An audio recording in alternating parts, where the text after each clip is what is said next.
let me just say, because people who are not on here will be listening, this is the 16th of May, and we're starting late, which means we might not go for the whole time.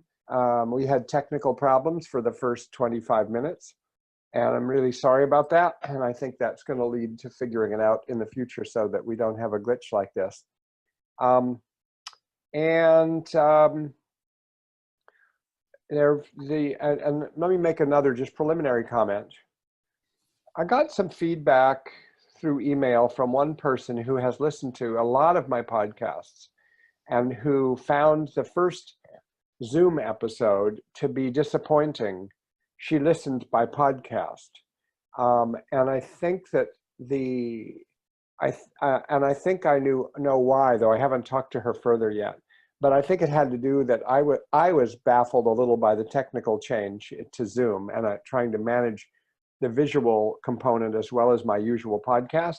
And also, at one point, I showed a PowerPoint slide and was awkward about that. I wasn't sure how it would work. And I had another one I was maybe going to show. So she's listening by podcast and thinking, this is no good by podcast because I can't even see what you're showing. And so I think it was not a great representative thing. There was real glitches. So the second one last week, I didn't do any PowerPoint slides, and I think I'm not going to do any because I think a lot of people are going to listen mainly by podcast because it's a lot easier and more versatile to be in different situations. And a lot of people have been used to listening that way. So just to let you know. And I'm always open to feedback about how it's going and whether it's going working for people. So here's where we're at, is what I'm going to teach today. 2 times ago, I started into the topic of mindfulness. And I had a whole thing about mindfulness and what is not mindfulness. And it was not specific to DBT. And then last time, I did one on mindfulness within DBT. And first, I spent part of that time on just how do we think of mindfulness within DBT. And then I moved into the ideas about what are the 3 states of mind that Linehan articulated: reasonable mind, emotion mind, and wise mind. And then I spent time on wise mind. Today, the idea is now, if you get to this point in the mindfulness skills, the question is, how do you get into wise mind? One of the people watching and listening last time, Natalia, asked about how one would use these 6 skills in order to get into wise mind. And that was a good question and sort of a segue into today. And I talked a little bit about it, but I do want you to be listening because to all 6 of the skills, which I'm not going to cover today, my intention today was to cover the 3 what skills: observing, describing, and participating. And I'm just not sure how long I can go, or whether I'll technically get cut off at 7 o'clock. Because this is the way the whole module is laid out. It's a beautifully laid out module in organizing everything around wise mind. And I want to tell you, I think the entire skills package of DBT, all the tools in the DBT workbook, you might say, I think they all could be organized around the concept of wise mind, in that everything is in order to get to wise mind, to strengthen wise mind, to preserve wise mind, to sustain wise mind. I think wise mind is not emphasized enough as a central organizing concept of the whole thing, because almost all of the other skills, the skills of what to do when you're distressed, and how to accept reality even when you don't like it, and how to regulate your emotions, and how to deal with relationships, they almost all depend on the concept of being able to be mindful. It's like a prerequisite for them. And also, they all protect being able to be mindful. And at the center of being mindful is moving towards wise mind, that mysterious concept that's never easy to articulate. And I took a fair amount of time last time talking about it, but can always take questions about it. So I want to talk about the first three skills today. I want to introduce the first three skills and get into them. So here's how I want to start that. Oh, and by the way, the next time is not until June 6th, because next week I'm teaching an intensive training in Brooklyn, New York. And then the following week, literally 2 weeks exactly from today, is the day of a celebration for Marsha Linehan in honor of her retirement and her career in Seattle. So I'll be out there for that. So I really can't even do this until 3 weeks from now, June 6th. When I start thinking about these core mindfulness skills, I start at the following point. We live in a constant, ongoing stream of experience. Just think of yourself as you're in a stream and you're standing there and it's just always going and it's always bringing you new stuff. And the stream includes all of the things that you pick up with your 5 sensory modalities. That's all the stuff outside yourself. That's very raw data, you might say, into the system being your central nervous system. And then there's all of this other data that's coming from inside yourself, which is your awareness of images and thoughts, your awareness of emotions in yourself, and your awareness of impulses and urges in yourself. So that the idea is that these things are always flowing by in you and out of you. It isn't like there's anything else. This is it. And your nervous system is set up largely to pick up all these things, to register these things, to assess these things, and to send them on to other parts of the nervous system or to other parts of you or to your life outside yourself. So it's just the core skills of observing and describing and participating are 3 maneuvers. Think of it as a gear shift in a car. You've got 3 gears that you can move among. You can move to observing whatever that experience is, including self-generated experiencing. In other words, you're walking. No one else made you walk. You walk and you notice the sensation of the ground against your feet. Noticing that sensation of the ground against your feet is observing. And that's one thing you can do with that. Without labeling it, without doing anything else with it, you could just walk around and notice the experience. And actually, Thich Nhat Hanh has a whole book about how to walk. And it's really brilliant. I mean, there's so many points of wisdom embedded in these very practical recommendations that he makes, like putting your foot on the earth and moving it in a certain way and realizing that it reminds you that you are here. You are on the earth. You are in this present moment. So that's one thing that you can do is observe. Or you could shift gears and you could turn to describe, which is just kind of like a step away from observe. And I'll get back to that in just a minute. Or you could shift gears and get to participate, which is a different kind of gear, because it's the gear not of standing back and observing what's passing through or what's emerging in every moment that you're alive, or describing what you're observing in every moment you're alive. But it is actually sort of jumping in with both feet, entering into what's happening and becoming part of what's happening. Observe and describe are both based on a concept that you can be separate from your experience and you can observe it or you can describe it. Participate is where you become your experience and there is no separation.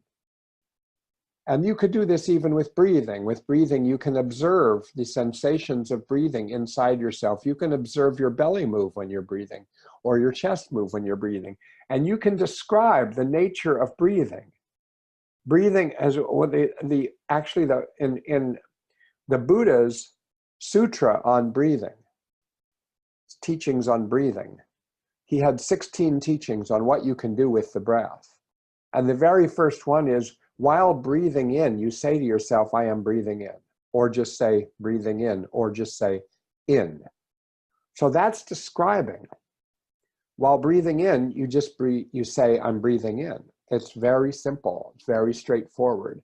So it's still based on, though, that you are standing in a way, experientially, just outside of the breathing that's happening, and you're describing it. To participate in breathing would not be to describe it, not to be to observe it. It would be as if you could imagine yourself almost being inside your breath. And you're breathing almost from the inside. There is no separation. You can't say, I am breathing. You are just breath. You are breathing. You are breathing. You aren't observing yourself breathing. So there are these three gears. And they are unbelievably helpful. It's so simplistic a model that it's amazing that it was come up with at all. It reminds me of when I wrote a paper, an article a couple years ago on mentalization and DBT. Mentalization, if you know anything about what that is this concept that we just do every second. We just do it all the time. So it's almost impossible to describe. And even the experts in it, when they describe it, they say, I'm not sure I've gotten it across. Wise mind is like that. And participate is like that. They're all like that. They're all these kind of things because they defy ordinary language, which is based on separations. It's a lack of separation. Okay. So you're in this, you're bathed constantly, and I mean nonstop day and night from the time of birth till death, in a stream of experience, of sensory experience, of ideational experience, of imagery experience, of urge experience, of just constantly. And therefore, what you do with it becomes very important. People who don't have many skills for managing it get in terrible situations. At one end of the spectrum, they get in the situation where they are overwhelmed by experience. They are overstimulated. They are overwhelmed. It's like too much all at once. And even being just in a conversation for some people can be that. And being in a crowd, being at my party on my birthday with like 27 people in my house, which rarely has more than 2 guests. It was like, oh my God, there was nowhere to get away. I mean, I go from one room to another, and here's another, not only people, but important people in my life. Not important people in anyone else's way. Yeah, I guess they are, but they're not important people. I mean, so it was like, oh my God, and here's another one, and here's another one. It was hard to get out of the stream in a way. I'm used to sort of regular retreats, you might say, like moment to moment. And so one can be overwhelmed by experience. And it's weird because some people, because of their nervous system and because of their lack of skills, can be overwhelmed by the smallest amount of experience. And so they need to live in a way that minimizes all experience. And that's the only way they can live. They don't necessarily mean to be like distancing themselves from the world. It is what they need to do to survive. Because some people, it's just too much. And I think we're all there some of the time, you know. So that's one end of the spectrum of trouble. The other end of the spectrum of trouble is the need and the mechanism of constantly shutting down experience, like blocking it out, shutting it down, avoiding it, and just living without it. And of course, that's a big problem in life because, for one thing, to do that with experience of the nature of the experience I'm talking about, which are thoughts, feelings, images, impulses, and outside stuff coming in. The way the nervous system works is if you block those things, it's really like a wound that closes up before it's fixed, and it festers. So those things don't go away. In fact, you want to make sure something doesn't go away. Keep blocking it, because that maintains it. And so that's one problem with the strategy of blocking, but you got to have sympathy for the person that has come to that strategy. And also the other problem with that strategy is it means you're kind of living blind. Because you're blocking out all the data that other people are using in order to navigate the universe. So if you're living blind, and it's a real problem with the skill of observing, if you can't observe accurately what's going on, and you need to block things out because you've been traumatized, or because you're anxious, or because you're overwhelmed, or because you've never learned any of these skills, then you're blocking out all this stuff that tells you what's coming at you. And therefore you just get in these messes. So you need these skills, and these are 3 core skills. They are really, Linehan was so right to call them core, because they really are just so basic and so important. I sort of think of them as the way you sift through reality. You sift through stimuli, you sift through sensory experience. And you're just always sifting. You're observing this, you're describing it, you're observing this, you're describing it. Once in a while you participate. And it's sort of like these basic things that you can do. Somebody must be getting home in my house because my dogs are barking. So let me tell you about observing. Oh my God, there's so much to say, and I've done podcasts before on observing early in my record of podcasts. If you went back to one or two of them, right? Podcast 1, 2, or 3 or 4, somewhere at the very beginning of these, as some really ones where I wasn't meaning to teach the skill of observing, but I was talking more about the principle and what it is to observe. So what is it that's so great about observing? Like, why do we want to do it? I'm going to start there. Why? Because in Linehan's manual, that's how she starts. She talks about why do we do each of these? And then she goes into what do we do to do each of these? And then she goes on and makes some other comments about them. So these don't directly parallel what she said, but first of all, when you observe, it means you are really touching direct experience. So like I said about the bottom of your feet, what I said about breathing. When this Zoomcast today wasn't working technically, I sat here and I was noticing.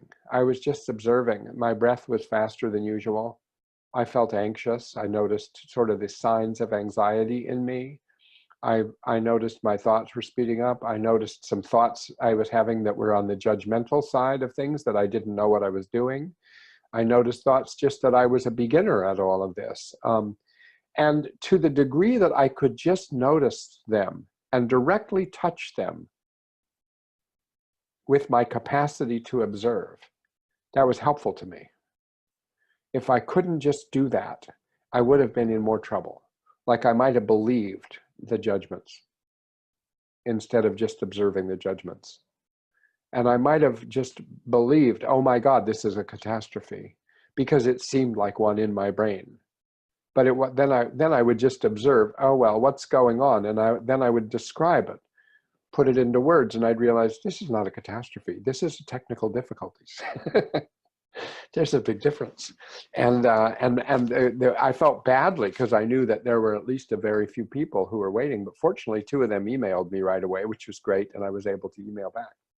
But I think that, so the first real advantage of observing is that it brings you into direct contact with the reality of the present moment. And there's only one such moment, and it's this one right now. Now it just went away. Now we're on another one. It just keeps changing. But it is the reality of the present moment and the unique features of the present moment. So it brings you in contact with that. And it allows you to directly touch what's going on there, including misery, including pain. This is one of the hardest things I have getting across to people who are suffering, which is that observing includes observing your own misery. It isn't just observing wonderful things in order to feel better, or observing neutral things in order to distract yourself from misery. It's also observing pain. And it's observing misery, and that's hard to get across. If you've been living a life of a lot of pain and suffering, it's very hard to get across that, oh, you should be paying attention to that, because the person thinks, well, I have been paying attention to that. And they have. But there's this other concept that comes from the Buddha called the second arrow.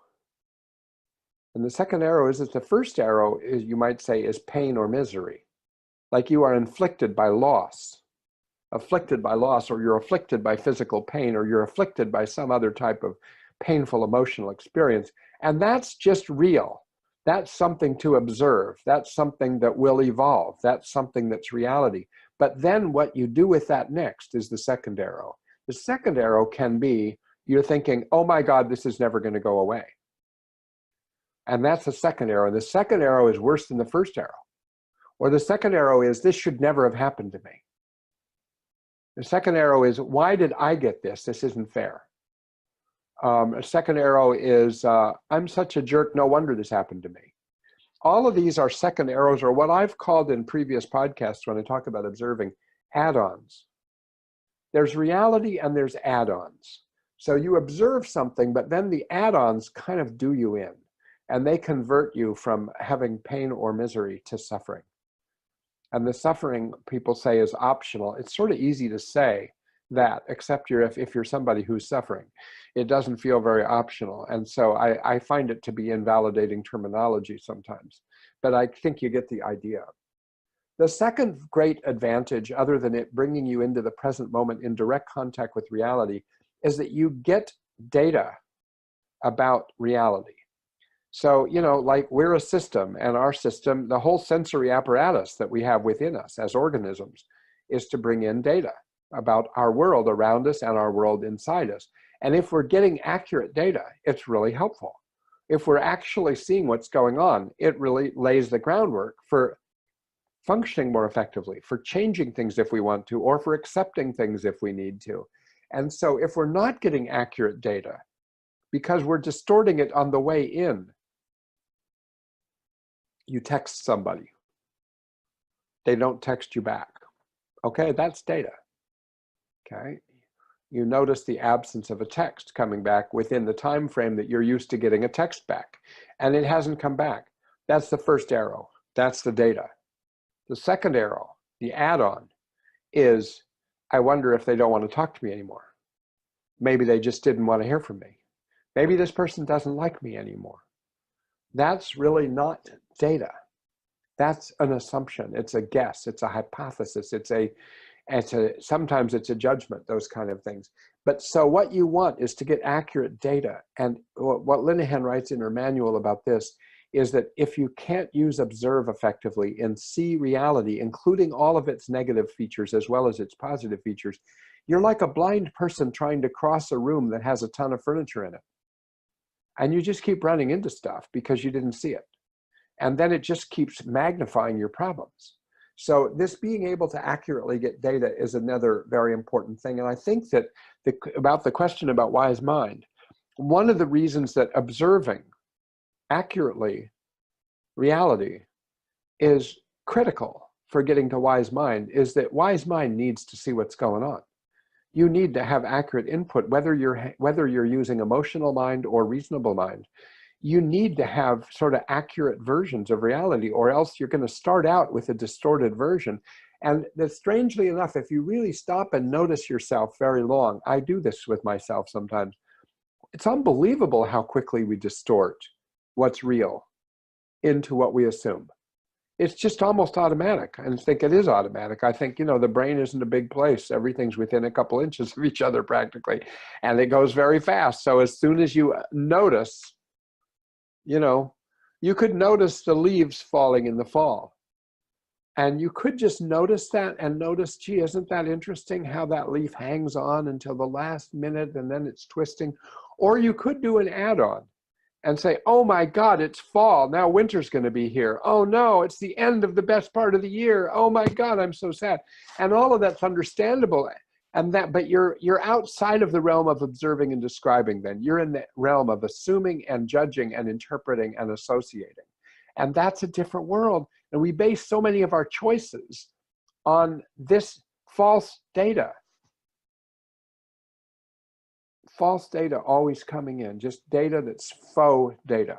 And so we need, the more we can just see what's going on.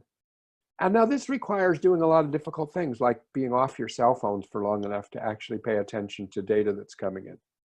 Because, if you're on your cell phone or you're playing a game or you're obsessing about things or you're on the cell phone, sort of the equivalent of the cell phone in your life, whatever that is, or in your mind, which are ways to kind of like bring in concepts, bring in information that is not directly the real information of a relationship or of what's coming in around you. It is real stuff. If you can keep your mind about you, you can say, I'm noticing the sound. I mean, I'm noticing the input of all of this information. The problem with it, I find, is not that it isn't real data, because it is. It's that it so quickly captures your interpretive mind, and your mind that's telling a story all the time. And you're hearing the story of the news or the story of a video game or something like that. You're caught up in a story, which makes it harder to appreciate a real data that's going on. In previous podcasts, sometime going back, but I wouldn't expect most of you to know these, I told a story at one point of a cousin of mine who didn't get back to me when I had emailed him and I had phoned him, and I was trying to get to him. And I became convinced over a period of a year that he was really angry with me and he was fed up with me. And he was a very important friend. He was 1 month apart, and we grew up together out in Oregon in a small town, and we were like real buddies, and we've always had a good relationship. But I started to build my emotions and my actions and my thoughts not on data, but on the assumption about the data. And and that just one example alone, I think we do that all the time. So you just always want to be saying, what's actually happening? What's really going on? What did I really notice? In my job as a psychotherapist, on a daily basis, maybe on a patient by patient basis, what I feel like I'm doing a lot of the time is trying to get back to what actually happened. And then where'd you go with that? What actually happened, and how did you then feel about that? But did you forget what actually happened? The girl I've talked about once before that was in her high school, and she had a crush on a boy, and the boy walked by her when she was standing by her locker, and she didn't look at him, and he didn't look at her, and he didn't say anything to her, and she didn't say anything to him, and she ended up, in a terrible state of mind by that night. She couldn't get it out of her mind that he ignored her. Now he didn't, so she made an assumption. Now maybe he ignored her.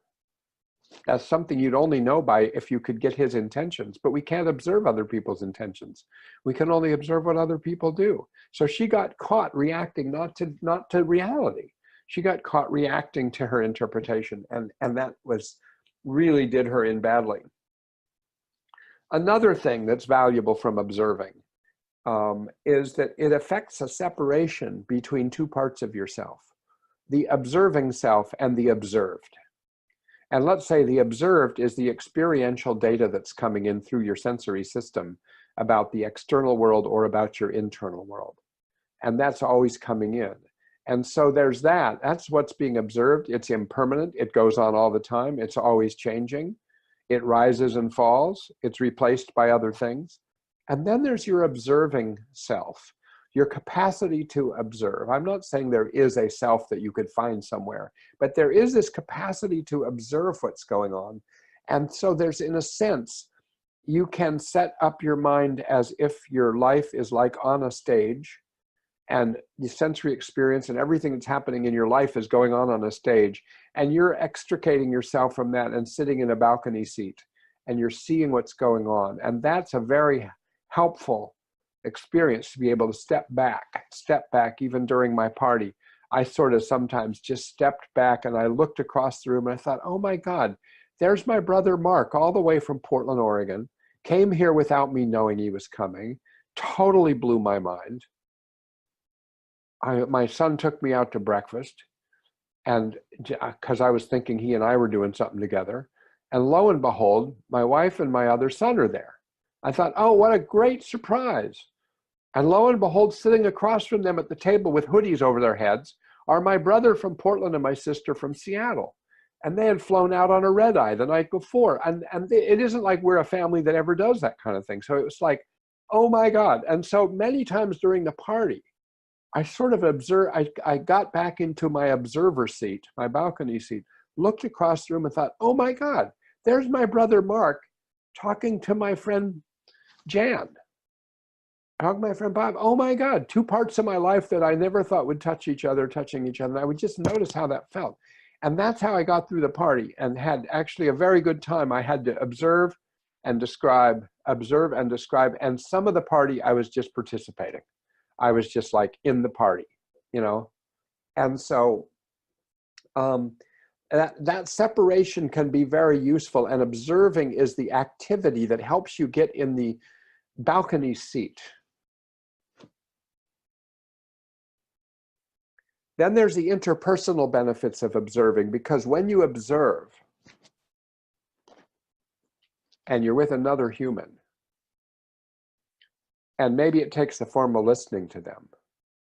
And psychotherapists do this, and friends do this, and parents do this, and it's sort of like that. It's just this magical thing that's completely, unrecognized. It's one of those silent things that happens in the world that no one ever knows. But if you are actually there, present, observing while someone else is telling you something, it not only brings you in contact with the real data of what's coming from that other person, and then you can listen and you can ask more about it, and you can check that out, and it's what results ultimately in being validating to another person. But it starts with just observing, and just observing what they're saying and what the tone of voice is, and how they're feeling, and what their facial expression is, and what their body is like. And if you just observe, you create in them a feeling of being listened to that's deep. And then what happens? They actually become, if that works for them right then, if they're not overstimulated by that, that's a deepening experience. And then they're more likely to respond to you in a way that's more meaningful, or they're more likely to observe themselves, which is another valuable thing, because maybe being listened to very deeply, which is a form of observation, allows them to have that experience of being listened to very deeply, and then they can listen to themselves very deeply. So there's a lot of powerful interpersonal effects of observing that I think is just a critical part of it, and a big payoff. So that's another big payoff. Gosh, what have I done with this? Those are the main things. We've covered more than the ones that Marcia suggested, largely getting accurate data about the world of reality, being in the here and now, anchoring yourself in the here and now. Okay.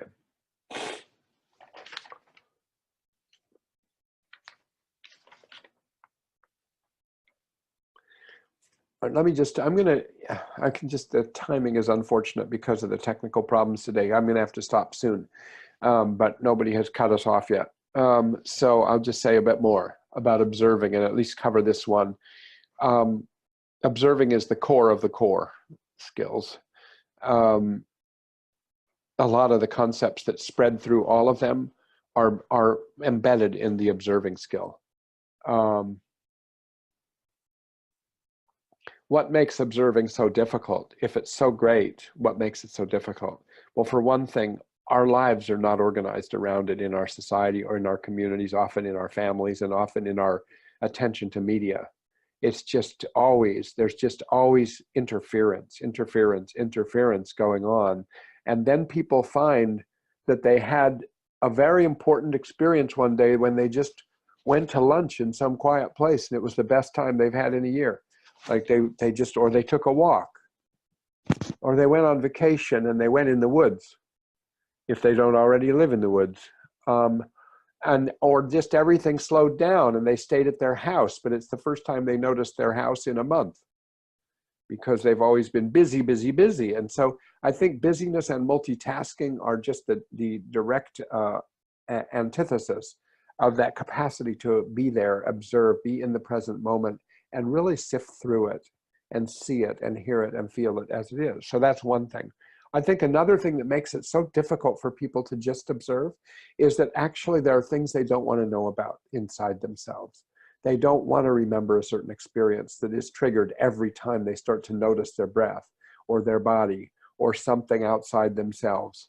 So it's these experiences that make it so that you have to segment off parts of your experience and shut it out. Because if it comes in, you're just not ready to cope with the associated misery or the associated bad memories that are related to that. So that's another reason I think it's hard to observe lots of things. We're also just programmed, we're conditioned to to jump to the add-ons. That was the other one I had already said. But I think people do that so quickly, they don't know they're doing it. It's one of the hard things when you try to teach people these things. If they're not used to these concepts that you think are so valuable, it's sort of like, it isn't, these things are not so apparent that they would be valuable to penetrate through the assumptions that you make and the gloss you have. Oh, let's say you had a presidential inauguration and there were 40 million people. But then you say, oh, there were 100 million people there. Well, that's an add-on. I mean, if the person just said, there were a lot of people there and I was happy, that'd be great. I mean, that's like a direct transmission of direct experience.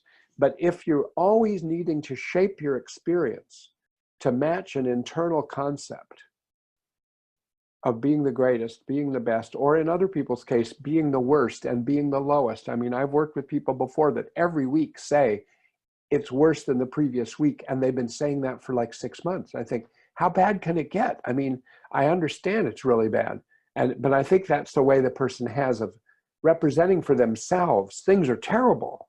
They've never been worse. And so it's just that it's not probably accurate. And so there's a way in which, you're adding the second and third and fourth arrow onto the first arrow being bad enough to begin with. But if you can just let yourself observe the first arrow, the pain and the misery that comes in the first arrow, sometimes you find you can endure it. The other thing my brother brought me, other than great joy, was a cold, which is just like we were as kids, because we shared the same room growing up all of our years. And I used to draw a line in the middle of the room. I literally put tape down. He and I were going over this, he remembered it.